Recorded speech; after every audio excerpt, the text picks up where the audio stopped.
Today we're going to be learning about the hybrid inverter from GoodWe. My name's Benjamin here at NAZ Solar Electric, and I'm here to help you plug into solar.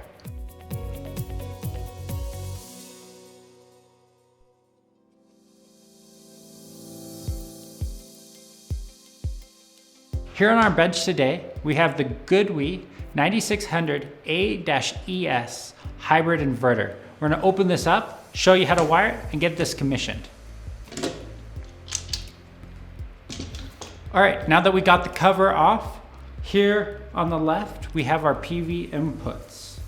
And looks like this one has 4 different arrays. And then here in the middle, we have our battery connections, positive and negative, communications here, and then we have our AC connections. Since this is a hybrid inverter, we have our output connections in the middle, grid connections on the right. Now that we have reviewed inside and all the connections, we're going to start by making the PV connections. I have some MTW 10 gauge wire. Manufacturer recommends putting ferrules on them so that all the strands go into the connector. You're going to want to make sure you use a flathead screwdriver. And we're going to start with PV input 1. So we're going to insert our screwdriver here in the square hole and push down. It takes a little bit of force, and this is opening it up so that when we insert our positive wire, it goes all the way in. Once you have that in, kind of hold it in and pull the screwdriver out. And we're going to do this for the negative.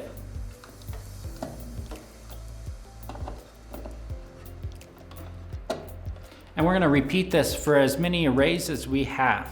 Now that we have made our PV connections, we can move on to the battery connections. This is a high voltage hybrid inverter from GoodWe. Accepts a range between 80 volts and 495 volts. Today we're going to use about 130 volt battery. We have 2 battery cables, positive, negative. We're going to start here with the positive. Also, same principle, insert screwdriver in, insert positive, remove screwdriver.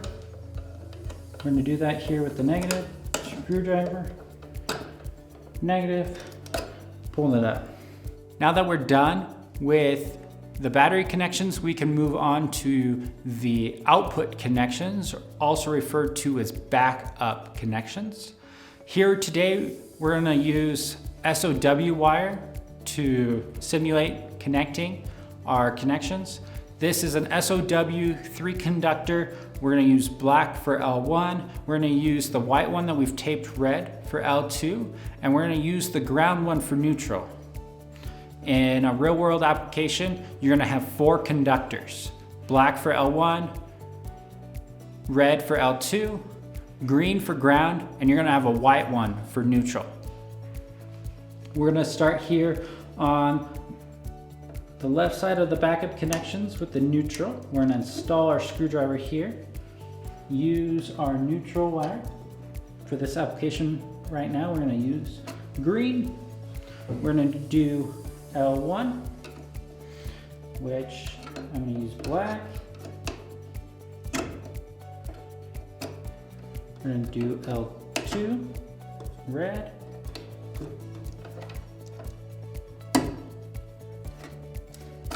Now that we've made our backed up connections, we're going to work on our grid input connections. We also have SOW wire here. We're going to use black for L1, red for L2, and green we're going to use for neutral. We're going to start here with neutral. Insert screwdriver.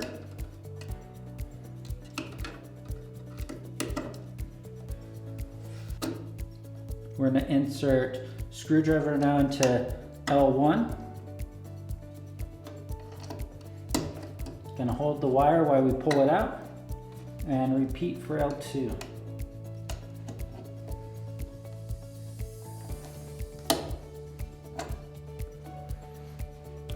Now that we're done making all the connections, we can plug the Wi-Fi dongle into the port here on the bottom. It plugs in one way, so we're going to want to line that up. You want to make sure you hear that audible click. That means you've put it in all the way. Now that we have all of our connections made, we're going to start by powering up the battery, verifying battery connections, turn on the inverter, and then we'll proceed with grid input. Now that we have the batteries powered on, inverter starting to wake up, we're going to use our voltmeter here to take some readings. First reading we're going to take is battery voltage. We're using a 130 volt battery here today, so it's kind of halfway charged. Expect to see about 110 volts. So we're going to put negative on the negative terminal, positive on the positive terminal. We're going to set it to voltage DC, and looks like I'm getting 106 volts, so right around what I'm expecting. Every battery is going to be different, so refer to your battery manufacturer for what voltage you should be seeing there. Now we're going to move to AC input and output connections. So we're going to set our voltmeter here to volts AC, and we're going to start with output. We're going to go between neutral and line 1, and we got 121 volts. We're going to go between neutral and L2, and we got 121 volts also. Now between L1, L2, we should see 240 volts, and I see 242, so right there. We're going to do the same things for the grid input. We're going to go between neutral and L1, and we should see about 120 volts. We see 121.2. If we go between neutral and L2, we should also see 120 volts, and we see 121. If we go between L1 and L2, we should see about 240 volts, and we're seeing 242. So that all checks out. Now that we've kind of verified all of our connections, verified the voltage that we should be seeing, we are now ready to use our smartphone, connect to the inverter, get it commissioned, connect it to the internet. You may have noticed that we have a whole bunch of flashing lights up on the unit. Let's kind of go through those before we use the app. Let's start here on the left. We have a little push button that says Wi-Fi reset if we need to reset the Wi-Fi. Maybe like you got a new modem router. Next to that, we have the power icon, and that tells you if the system, the inverter's on or off. Next one over says backup. UPS little icon, and that tells us if there is power on the AC output terminals, the backed up terminals that we're using for our critical loads. To the right, we have a battery icon. If it's illuminated, then we're connected to a battery. If it's flashing, we're either charging or discharging. If it's off, there's no battery connected. Here we have the grid icon with a little utility power pole. If it's flashing, it's connecting to the grid. If it's solid, it's connected. If it's off, we're not connected to the grid. Over here, we have the energy icon. If it's solid, we're using power. If it's off, we're not using power. We have our communication. This can let us know if we're talking to our batteries or if communication is there or not. Here we have the Wi-Fi icon. If it's solid, we're connected to Wi-Fi. If it's flashing, it's looking for Wi-Fi. If it's off, the dongle's probably not connected. Here we have our fault indicator. If there's any stored faults, we're going to have a red LED here.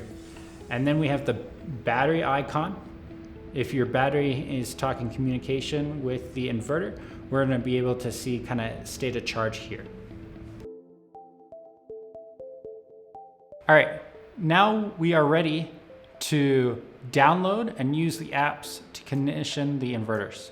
GoodWe has 2 apps that we're going to use today. The first one is called Solar Go. This app is for initial setup of the inverter. So like your installer is going to use that to connect it to Wi-Fi and tell what type of battery we're using and what kind of grid parameters. The second app we're going to use today is called the Sims app.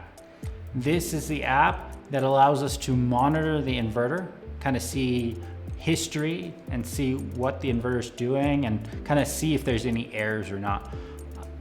So go download those from your app store. All right, now we're gonna open the Solar Go app here. We're gonna wanna make sure we're on WLAN. For Wi-Fi, you're gonna kind of pull down search. We're gonna find the inverter we want to connect to. We're gonna connect to it. If it asks for a password, the password is 1, 2, 3, 4, 5, 6, 7, 8. And looks like we're connected.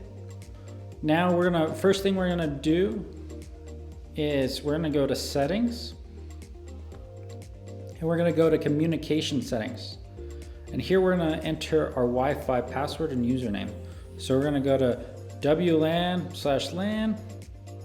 We're going to kind of search and find our network.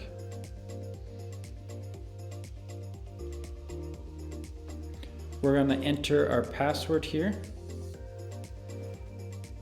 And we're going to select set. Looks like it was selected. So we're going to kind of refresh here. Give it a second. All right, now that we have it connected to our Wi-Fi, we're going to go back to the settings list and we're going to go here to basic setup. Here it's asking for the installer password. This is default at GoodWe, so GOODWE 2010, and everything's lowercase. Once we've typed in the password, now we can kind of see most of our parameters that we might need to set. First thing we're going to review is our safety code, and we want it to say USA 240 volt AC default. If it doesn't say that and you need to change it, we're going to click on it, and then we can select America, select North America, and then we can scroll down until we find USA 240 volt AC default. Select that, go save.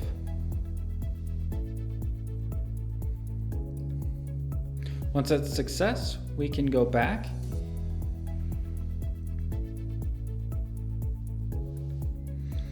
All right, now we're gonna leave all the voltage parameters and frequency parameters default, and we're gonna go next. And here we have 4 different working modes that we can select. First one's general mode. Then we have forced off grid. So if we have the grid, but we don't want to use it, we want to prioritize our solar and our batteries powering our loads. We have backed up mode where the inverter will fail, like when the grid fails, it will prioritize solar and batteries to power the loads. Or we can have economics mode over here, and this is kind of time of use, where there's certain times where we will be charging our batteries and other times where we'll be discharging our batteries. We're going to use that for time of use applications. Next, we can select the battery that we have. Please refer to the battery manufacturer's integration guide or settings to know what to select. Here we have a self-defined battery, or we can do no battery. We're going to just do the default battery here. Okay, next we have the option here to turn on metering with external CTs, and you want to make sure that the CTs are installed on the grid side of the system so that we can see loads between the inverter and the grid, and we can kind of run a test to verify that the CTs are running. We currently don't have any CTs installed, so we'll leave that off. We're going to go exit. Unit does need to restart to save these parameters, so it's going to restart. We'll give it a second. Now that we have all the settings saved, we can go to parameters, and this is where we're gonna see kind of voltage, current we have from the array. We're gonna see grid voltage, frequency, if we're importing or exporting power, and how much our critical loads, our backed up loads are using. We have our battery parameters. If you're using a battery with closed loop communication, you're gonna see a lot more of these values. Up top, we can also select alarms. And here we're going to be able to see different alarms that we're having. We currently have some BMS alarms for this particular battery. It's helpful if you're troubleshooting with us to take a screenshot of these errors and of your settings so that you can send them to us.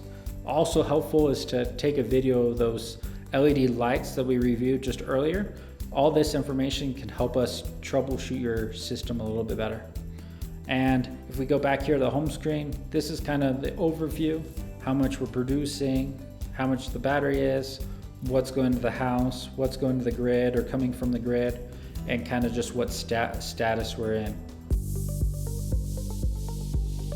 All right, now we are done with everything we need to with the Solar Go app. So let's close that and open the Sims app. And this is where we're going to link the inverter with our cloud remote monitoring platform and kind of see trends and history of the inverter.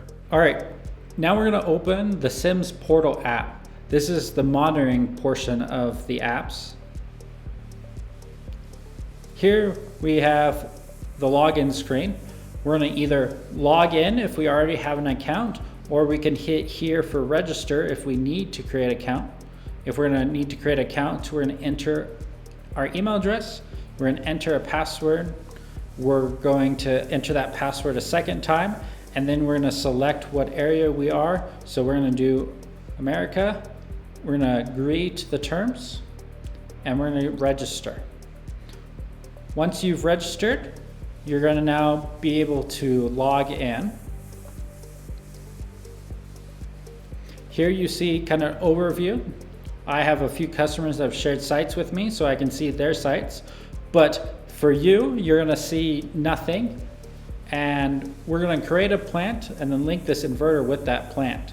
So we're gonna start off by clicking the plus sign up top. And it's gonna ask for our email address. It's gonna ask for a plant name.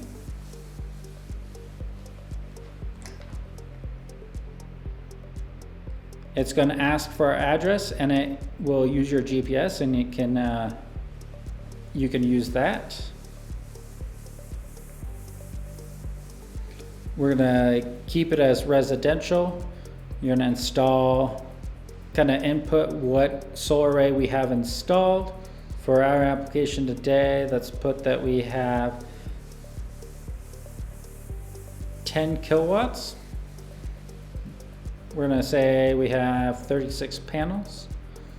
Profit ratio, this is how much do you buy or sell your power to the grid. And we're gonna leave that at 22 cents. Set that to whatever your utility bill says. Here we can upload photos if you want. We're gonna go submit. It's gonna create the plant. It's gonna prompt us saying that we don't have any equipment currently assigned to our plant. So we're gonna add one right now. We're gonna select we have an inverter today, so we're gonna select inverter. Now it's going to pull up the camera and allow you to scan the QR code. So we're gonna do that.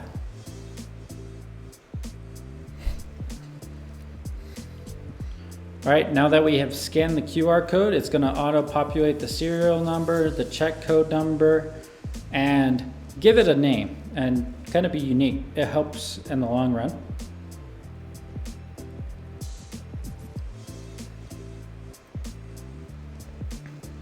So just a pop-up here saying you're adding storage, but the class is residential.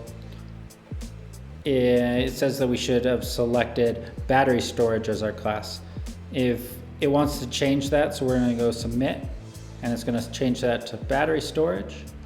We're going to be able to enter how many kilowatt hours we have. We currently have 6, so we're going to do 6 kilowatt hours. Go submit. It's going to take a second to pair the inverter with the cloud portion. All right, now that we've created our plant, we're going to now see information start to appear. And we're going to see kind of today's production, monthly production, total production. We're going to see what we're currently bringing in from the solar array, how our battery's doing. We're going to see what we're bringing, like what the house is using, and if we're pushing power to the grid or pulling power from the grid. We're going to see that down here. We can see kind of a ratio of what we're offsetting and what we're using from solar. We can see trends right here for today, for the month, for the year. And this information will start to appear once you use the inverter. And then down here under devices, we see the inverter we just added. If we click on it, we kind of see its information. We can see any faults. We can see what solar production we have. We can see battery information. Once again, we're using a battery right now that doesn't have closed loop communication. You'd be using one with closed loop communication, so you would be seeing these values populate with battery information. But that's pretty much it.